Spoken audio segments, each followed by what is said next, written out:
mission TV, le miroir du monde. Au lieu de pour la population, pour créer toute l'association, la remise et reprise quand Jésus-Christ. Tu comprends un peu, c'est une déception totale. Au niveau de Numbi, honorable Numbi, Félix Numbi, c'est l'interprétation biaisée des réseaux sociaux. Ce n'est pas ce qu'il a dit, n'est-ce pas? Il n'a pas, n'est-ce pas, lancé un message hostile. Mais tant la période na Isaïe que non kabila mutaso ça na zo gérer mboka malamu te. Mais le bino bato la guerre bandaki période na bino. C'est ça on n'en disconvient pas monsieur Gloire. On lobby ba combattant ou ba combattant ba. Parce que ndeko Tshisekedi a lobby que ba combattant ils a société. Ah wa mudolo so ba combattant ça combattant ba. Donc ceux qui ont talé ndeko wana ya IDPS bana ba créer parti na bango azana bilo omisato. Lokuta diversion na violence. Lokuta na diversion. On a relobaki ba ko mboka ti kusuka suka. Balobaki que non bango ba ko état de droit. État de droit wana ba mimi loko état de droit te soit. Tout no biso sikoyo. To lobate que non to ko de souci mo konza mboka parce que c'est notre partenaire au niveau du gouvernement. Na cité quand on dégo fayu la boni que non, il est pas constaté en tant que congolais nyonso. Ba juillet, ba attribuer qualité à relobaki za associé na biso. Mikolo zo leka. Biso to lobby que non après le 23 décembre, même pas une minute de plus. Même pas une minute de plus.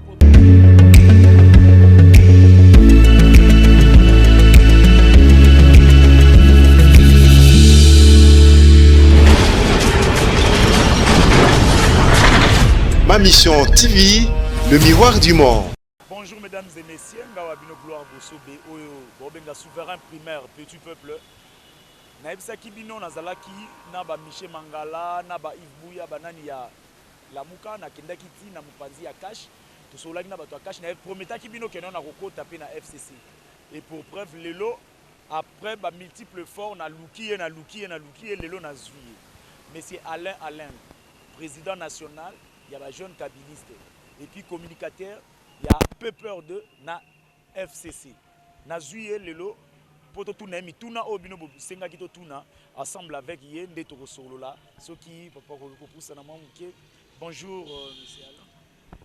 Bonjour ndeko Gloire, petit peuple ndé ba benga rayo donc biso pe to bengo bongo population endimi yo pona ko mona bino pasi ezali non ndeko Gloire il faut koyeba ke tozali basali ya mboka biso to ndima ke to sa la mboka na nzela ya bilili.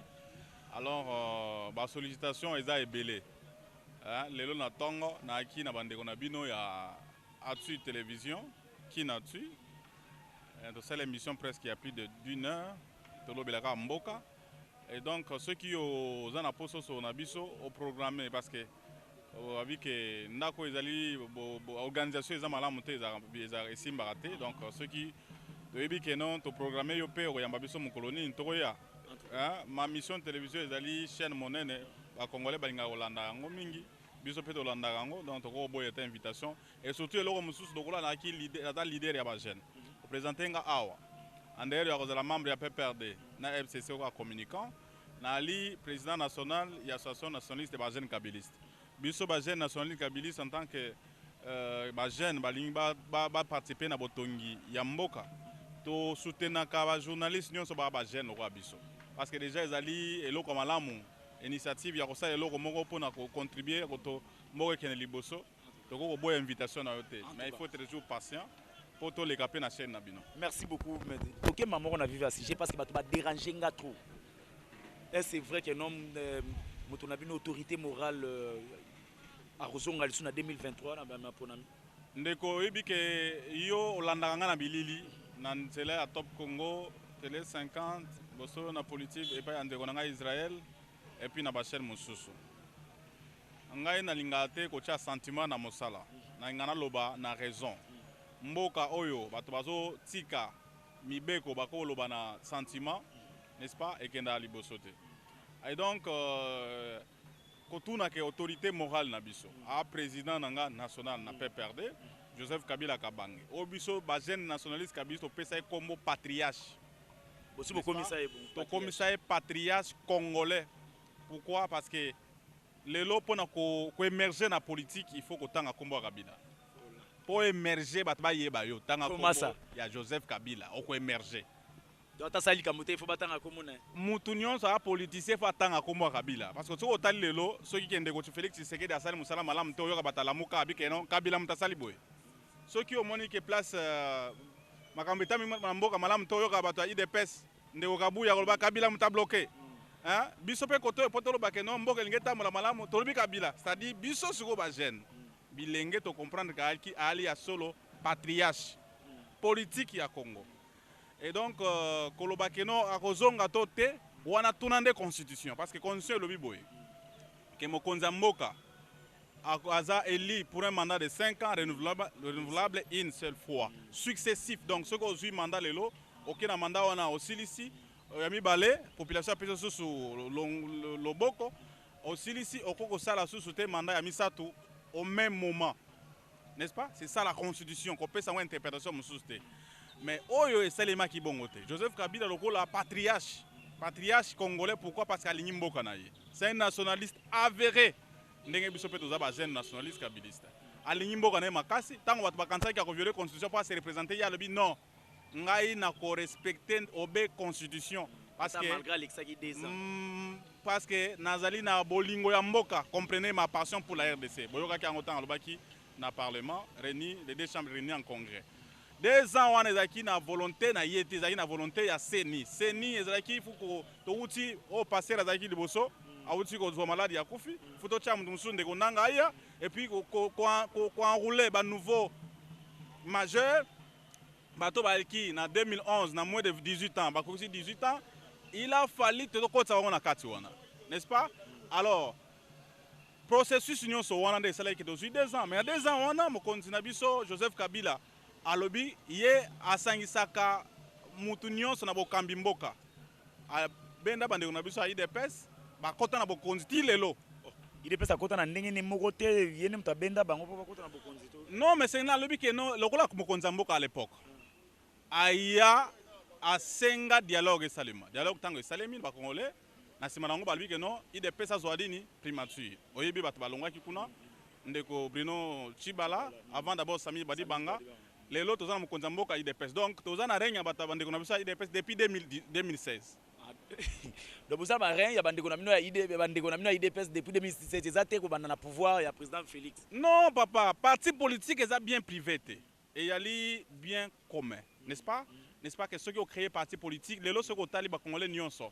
Mutalini qui a créé parti politique pour comme mokonzi. Wana ezali esprit ya malamu te. Maintenant to longwe na 2011. Bandeko na biso ba député basali oyo balobiki c'est de représentativité et tini bato konza ba parti politique basangana basala ba oyo ba bengi ba plateforme politique pona okokisa c'est wana, n'est-ce pas? Alors et tindi que congolais ne sont dans la parti politique te mais bas congolais baza misato mine mitano basangani basali plateforme politique biso lo kwa bilenge tolobi boy que ceux qui muta créé parti politique c'est pas son bien privé.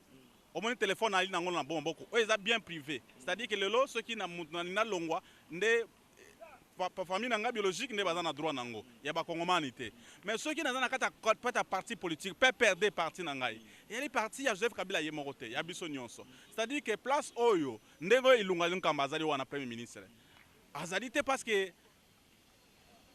aligné la volonté na ye mais Joseph Kabila ko ayebi que nous a parti politique ya batu nyonso ya ba kongomani nyonso atini moko ya ba kongomani azala premier ministre, n'est-ce pas? Alors pour na koloba que non bandeko ya IDPS bandi ko kamamboka depuis 2016 ba primature ba jui ndeko Sami Badibanga et puis Bruno Chibala. Donc bango nyonso baza membre ya IDPS oyebi bango na nzira ya IDPS boyete eza ndenge olobi wana. Alors avant na kina mutuna na nazonga na mwasu question moko na mutu likambo olobi ke non mutu na Congo apo abonga na politique po ke ayeba na ke liboso efatanga ka kombo ya Kabila mais bandeko wana misusu balobaka ke non bakoki kotika kombo na ye ndeko Kabila te parce que yende mutu aza na base ya koboma mboko po mboke ko matindenge komi oyo eza ye bakotanga kombo ne ndenge ndeko gloire olaxi ke opesinga raison ya koloba kifuka batanga kombo na ye na mabeto mamalamu ali patriarche parce que patriarche azwaka na insulte na ba éloge ozomona soki oboti bana mwana mususu akofinga yo mwana mususu akokumisa yo Et donc, Aza incontournable, c'est-à-dire que c'est une inspiration politique. Il y a Mboka Nabiso à Congo, Aza patriarche. Bango babi que ce bakotanga yeka mikolo nyonso, mais ba yeba que non, lelo Aza na kusana bokonzité. Mais ce côté na kata Mboka Nabiso, tozana plus de 6 armées étrangères, n'est-ce pas?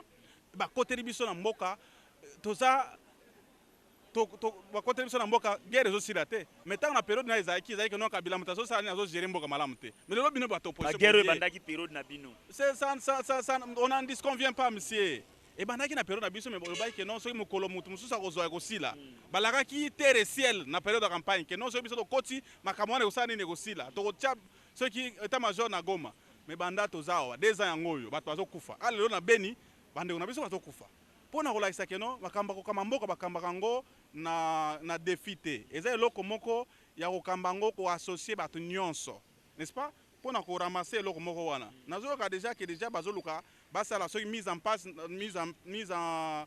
place na niveau ya territoire n'est-ce pas na kotia babourgmestre ya kotia banani baadministrateur na kotia bamaire de la ville je crois que bandeko na biso bazokamba UDPS. Il faut bailler bakambaka mboka pas sur les souhaits sentiments mais bakambaka mboka na nzela ya mibeko mibeko elobi boye so ko tenir compte ya accord ya Addis Abeba accord ya Lusaka elobi que non ba makambo de salema ke mboka na biso na mikolo nyonso na guerre ezaki par rapport ya nini parce que bana ko associer bato mosusu te na gestion ya mboka alors lelo soki ke non toza mpoza kimia ezala nomination nyonso fo ezala nini LK après consultation, n'est-ce pas? Il y a un partenaire dans le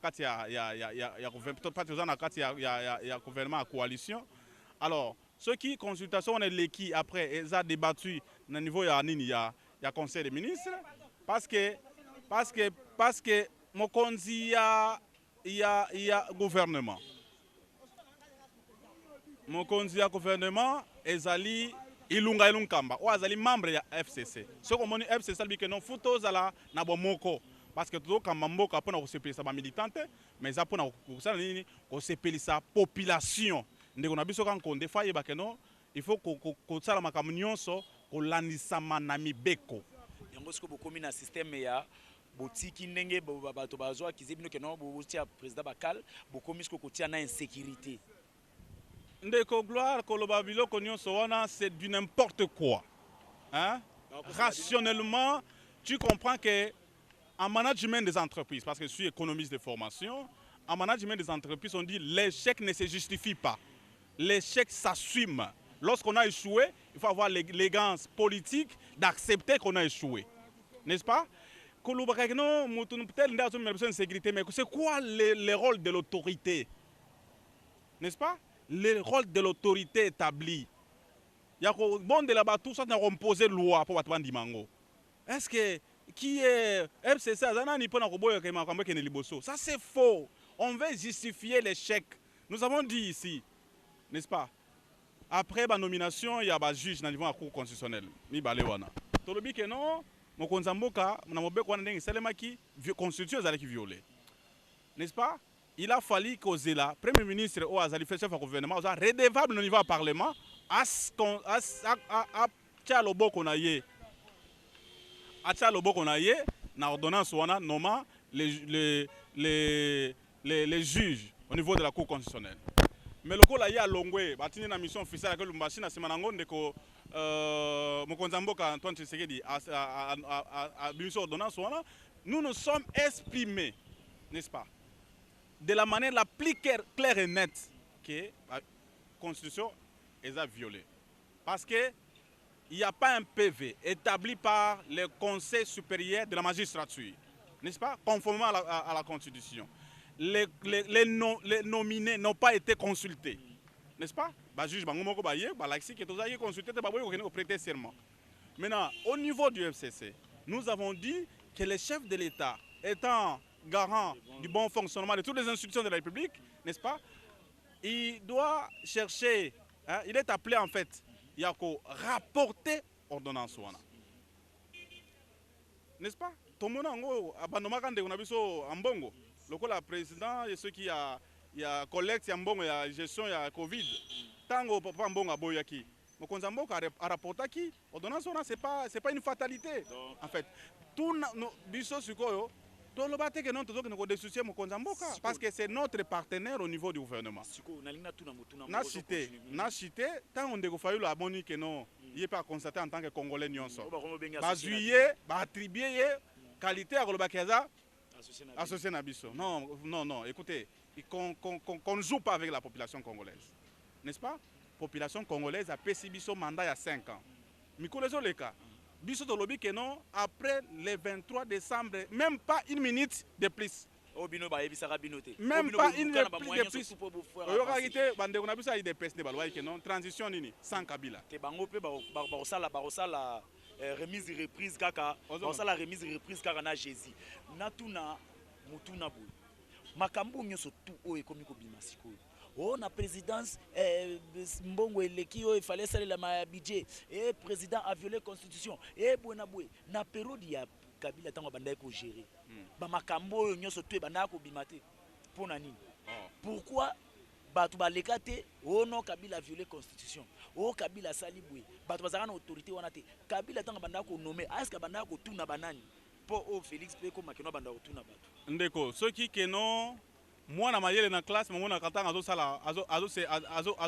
se distinguer par rapport ya cotation na ye n'est-ce pas ceux qui moi na ya mayele ba komi ko luka ke azongisa ye lokola ba msusu lokola ba ngo bazaki ko sala te na classe bazo zo ba échec biso dozana o ya zo 10 pour na nini ye azu échec biso dozu 10 non c'est ça c'est pas une raison na uti ko tuna wangabi tambo zo lo ba keno transition sans Kabila ezaki nani ezaki opposition bande ko na bisa IDPS bah on a dénoncé peu mais que non biso to sa manœuvre pour to organiser l'élection pour se représenter bah on a ça là peut-être bino bozaki au landangote mais la réalité aujourd'hui parce que tu es jeune comme moi monsieur Gloire ya kolobake omoni mokonzi mboka Félix Tshisekedi na Joseph Kabila ba pesi jeunesse chance ya kolobake non ba kotisa bango na gouvernement ba sala musala pour population se retrouver parce que ba to wana ba wuti directement na ba université basi si kilasi ba yebi passe ya population ba ke ko sa msala po ba si sa chômage mais to mona ke non ba jeune ngo ba ko échantillon na biso ba komi ko seko ba so se comporter lokola plus pire que ba batazaki liboso au lieu que ba ke ko sa msala pour la population ba ni ko sa msala pour na ko créer tout ba association ya mike oh to ko sa la remise et reprise kanga na Jésus Christ tu comprends un peu c'est une déception totale ba mususu ba komi ko créer to association mike ko zambong kita ya l'état ko créer to association monsieur pona ko nini ko vivre politiquement ba yemba ka bango lokola Joseph Kabila za autorité morale bango pa ko autorité morale c'est la honte pour la jeunesse biso yango to senyi ke non ba se ressaisir to sala musala po mboka et kene liboso ezala te ba distraction ya mike de gauche à droite. La Constitution de la République n'interdit pas à un Congolais qui a brigué 2 fois le mandat, après quelqu'un se reposer, à se représenter. Jusque-là, il n'y a pas une option qui est levée sur cette question. Je crois que les interprétations biaisées dans un pays démocratique, on peut comprendre que c'est normal, mais c'est une preuve de la mauvaise volonté. Est-ce que ceux qui moutoient, ça me salane bien, population refinale? Écoutez, je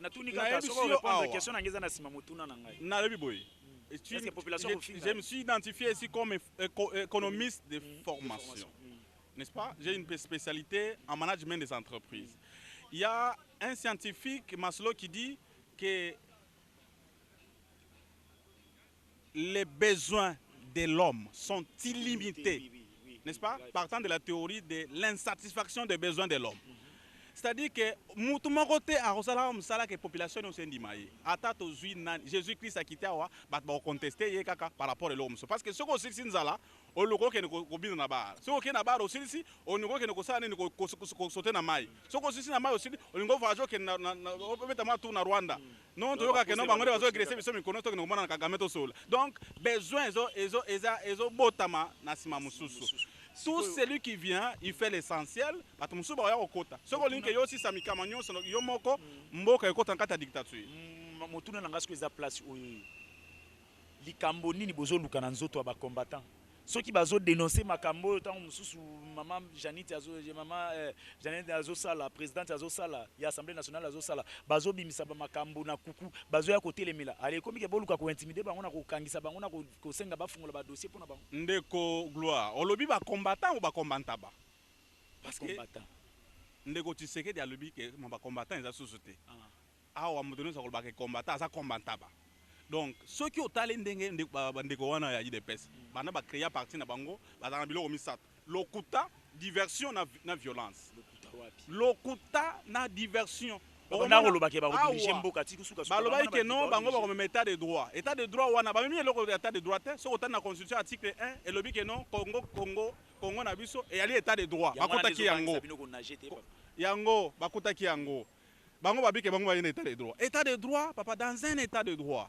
Au moni batu au lieu que bazwa communication à malamu pona webisa bango tala biso ko parti politique to proposer na gouvernement eloko boyi aucune communication dans le sens pour la population communication ezaka Kabila lobi boyi Kabila basali boyi Kinga Kate sali boyi tu sens que c'est une distraction. Deuxième chose ba eloko mususu ba comme ba championnat na reformer to batumoko bazome ya lotuko oyoka ili boso oh non baza na Kasumbalesa ngam nazoloba awa na kenaiti Kasumbalesa na pay na somi billet aller retour na Kasumbalesa na kekuna na moni ndeke Tshisekedi membre ya parti wana batie na ba drapeau ya IDPS mais tant ba dénoncer fraude wana douanière na simana ngo commune koto la Kinshasa ba kosi ke non aza membre ya parti te ole ba ba vérité ba kosi ke aza membre ya parti te mais ndeko Tshisekedi pour na prouver le contraire à brandir nini carte na de membre.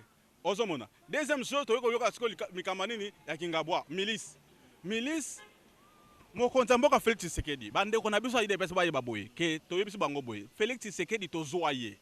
Biso to zoaye bandana après l'élection en 2018, to zoa Félix Tshisekedi. Tout ça n'est parti il y a 5 ans. Pacte wana, et un pacte républicain partant des votes. Zoaye to zoaye to zoana, c'est qui veut dire bo s'associer pour l'intérêt en mboka. To zoaye na ba élection. Population a zoa ndeko Tshisekedi aza sous membre ya IDPS te tozongi sila bango ango ye na 2023. Mais c'est ça, ceux qui a longwe en tant que président de la République à ce moment-là ba ko bandoko lukasu ba protéger ye na ba milice. Mais dès lors que population a passé mandat à 5 ans. La milice te balobi ke ndako wana ezandako ya moi c'est autorité morale. Je vais arriver. J'ai dit je vais arriver na bi que non peuple a zoa ndeko Tshisekedi a comment déjà mokonzi mboka. Quand on devient président de la République, fonction wana sous membre de parti politique c'est incompatible ici mbaraté. Bande ko des personnes bazo comprendre ngote ko kende ko luka ko chat ba jeune moko boye ba luka no ba protéger mokonza mboko. Bongo armée zo protéger nani. Bongo police na biso zo protéger nani. Institution les bosses président de la République. Donc tu sens que non eza erreur ya calcul. Au lieu que zoba collaborateur malamu pona basunga mboka bako zoba batu bayo kola exception na télévision ndenge nini bango batanga na université ya Poto ba université à Congo eza université c'est tout ce qu'on produit comme résultat na côté ya mokonza mboka. Alors c'est pas étonnant. Ya komona ke ndeko gloire yango nazolo baboye yango nalobi boye soko tali lelo. Des fois, au moment où on communique tous ceux qui sont journalistes, pourquoi? Parce que les journalistes sont au service du mal. Au sérieux. Mais je te dis, parce que Ndeko Joël Kadé, je le cite ici parce qu'il a cité le nom de maman Olivier Lembe. Ndeko Joël Kadé, il y a des journalistes qui sont malades. Mais le coup, il y a que non, c'est pour se préparer à IDPS, le coup, on a combien de partenaires dans Bango. Il faut na kosa pour ba yambanga bien. Et on a quelque chose que non, parce que les maman Olivier Lembe sans preuve. Na simanango, heureusement. Kendoko Israël nde ayebisi bakabi lopangu wana ezali ya mama Olive te ezali lopangu ya père Ochumbe, n'est-ce pas? Donc ça n'a rien à voir avec tout ce que les gens racontent, mais tu comprendre que Ndeko Joël Kadé azali lelo, n'est-ce pas? Ko luka ko se place bana antona ya IDPS ba mona que non ndenge nini bazo samsa elo mususu uti ko loba awa que non biso na MCC tozo luka tribalisme ezali nourriture ya MCCT. Parce que ezali nourriture ya FCCT parce que quand tu regardes un peu aujourd'hui l'observation par rapport au fonctionnement des partis politiques, les PPRD est le seul parti politique national. Ils sont représentés dans la province Nyonso, ils sont représentés dans la nyonso par rapport au fonctionnement nango, n'est-ce pas? Contrairement à ma parti politique où les membres sont issus d'un même espace géographique. Est-ce que Wana, il faut se voiler la face? Le mal reste mal, peu importe l'origine.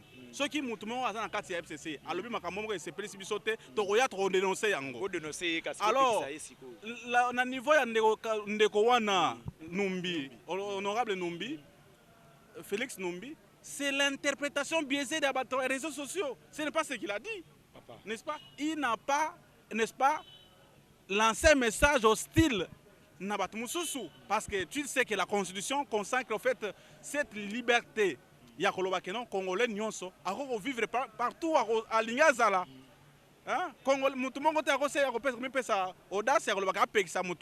Non. Mais ce n'est pas Kabange Noumi qui a commencé avec Bokonzo Ezabiso. C'est vous les journalistes. Bokonzo Ezabiso. C'est pas nous qui avons dit ça. Il y a des chanteurs de cette appellation. Bokonzo Ezabiso. Nous avons vu à travers les réseaux sociaux, n'est-ce pas, les gens en train de, sans honte, sans vergogne, Bokonzo Ezabiso. Je crois que, heureusement que Ndeko Félix Tshisekedi n'est pas dans ça. Parce qu'avant, tant après prêtation à serment, il a réuni sa famille biologique. On a dit que na zubo konzité poto maté ba congolais mususu. Biso wana potoza wana pona servir ba congolais nyonso. Parce que toza biso nyonso ba congolais ba na mboka. Esprit à domination, il y a quoi que ce soit exaté. Et si les gens viennent aujourd'hui, commencent à se comporter maladroitement pour nous recevoir ça, Mokonza Mboka, tandis que lui n'est pas dans ça, je crois que dans un état de droit, il faut commencer à arrêter chaque personne. On a identifié clairement. Clairement, tu vois un peu qu'aujourd'hui, un autre journaliste a commis déjà ceux qui députés, mais à supporter au niveau de l'Assemblée provinciale, n'est-ce pas? On ne comprend pas. C'est pourquoi il y a des gens qui s'improvisent en politique sans avoir la qualité. Et puis, à un métier à l'Ingamakasi, pendant que l'on et ça passe pas.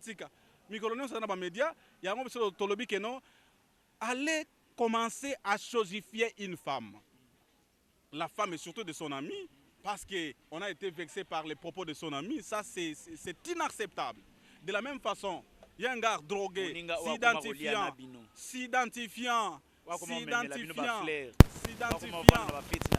écoutez, Daniel Safou, c'est un député.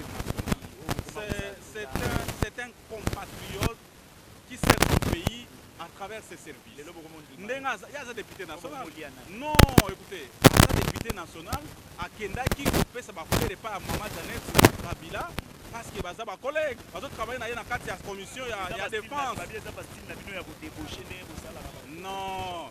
Yo, au tu koloba wa non. Au tu ko pesa biso ndeko Martin Fayulu gratuitement kaboy. Gratuitement. Il y a un moment que non na vitesse wana bo lui ko instrumentaliser justice. Mettre l'invitation dans la précipitation en oubliant qu'on risque de se tirer la balle sur les pieds.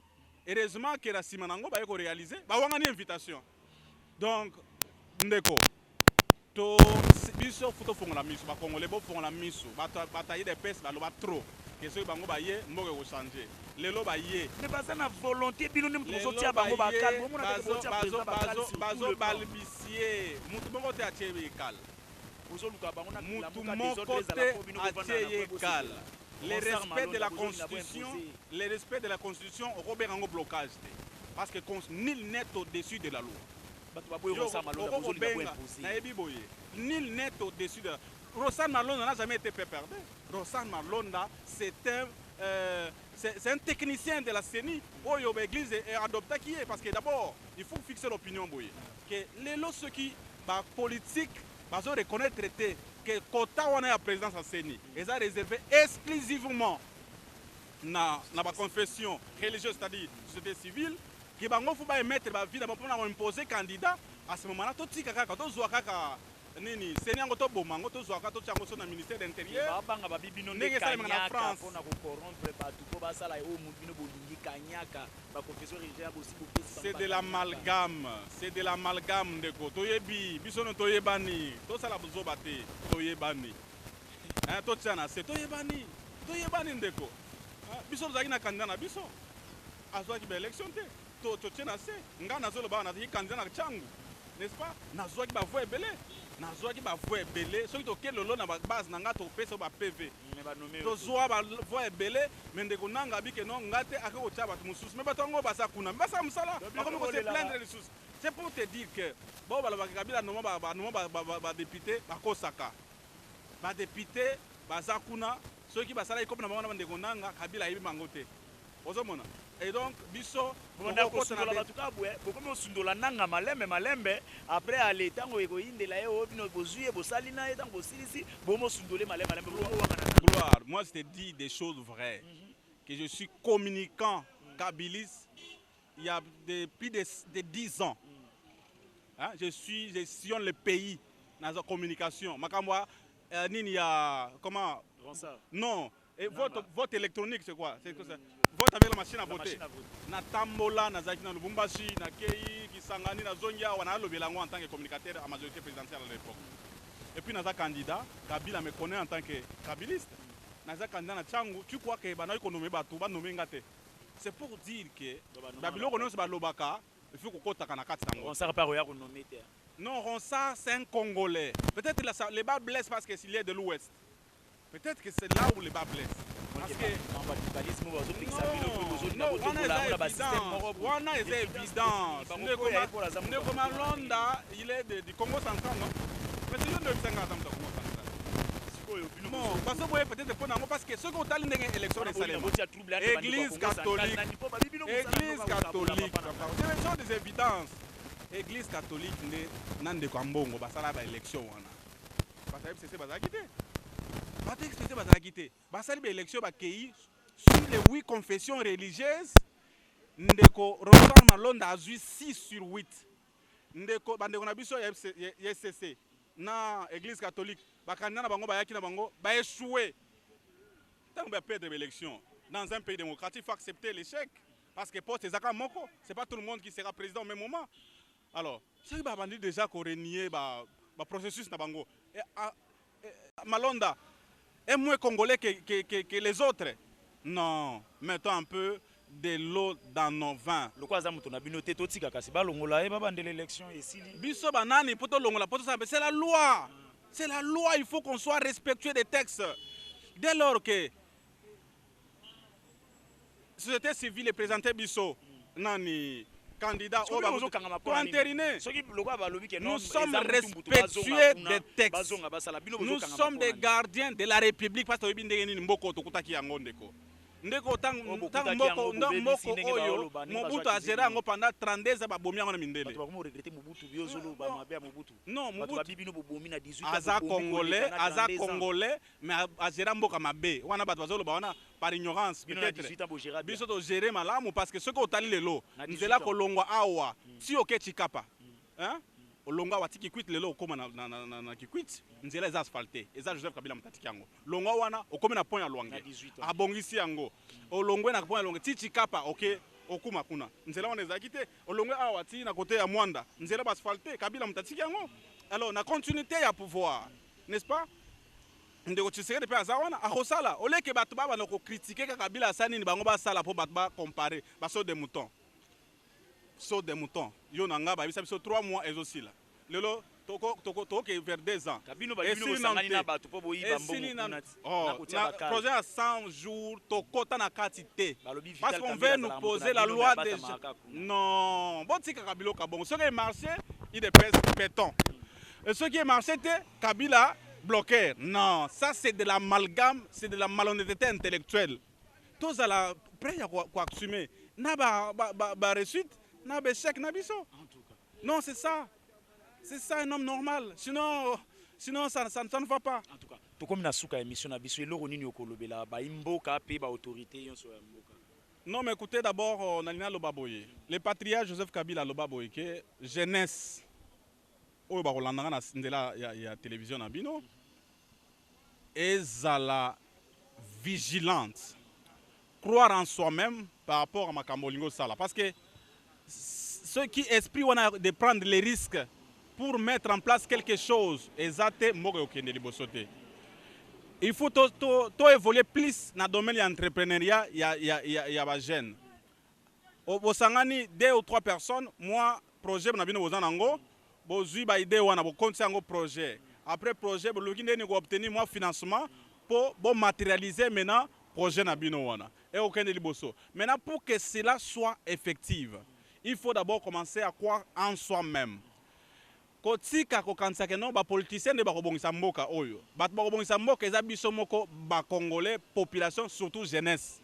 Osomona.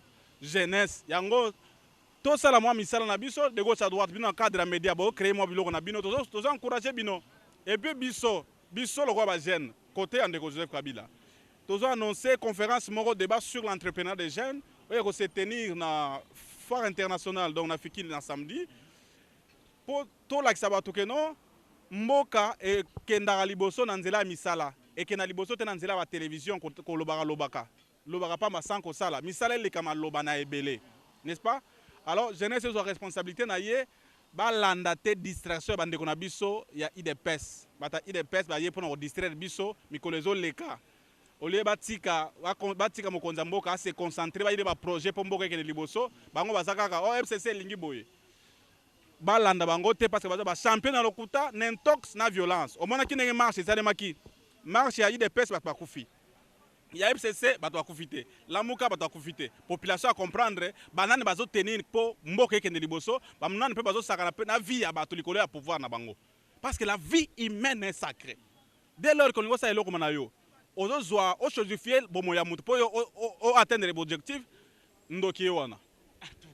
Donc je crois que non na ebisa ki bino na prometa ki bino ke na okota FCC yango na koti toza na version musu na repé sa bino mutu mususu mais merci sinon pour aujourd'hui pour na répondre na invitation na biso mais papa Alain to comme na suka numéro yango wana benga so za na ba suggestion ya kokoma koma so ko za na makabo na commentaire so lingo komela papa Alain comment na commentaire wana a rotanga et puis ngai numéro eza wana bengo pesi ba suggestion ni kozala malamu.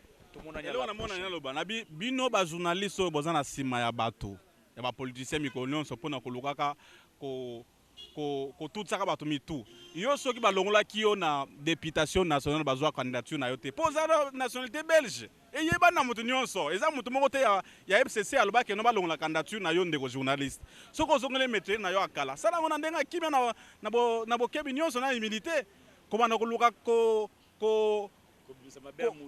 koloba biloba pour na koluka mozo ba point côté ndeko a Félix Tshisekedi je crois que eza malamu te eza honnête te parce que mokonzi ya mboka Félix Tshisekedi partenaire politique ya Joseph Kabila ndenge na bengaka ye aza na posa ya bato ya distraction te parce que ayebi bino oyo boloba pona ye ayebi mutu te akoyebisa ye ba flatterie na bino wana eza na bande na suka.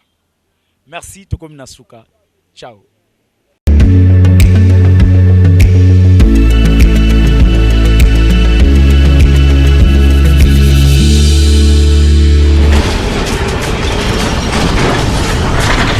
Ma mission TV, le miroir du monde.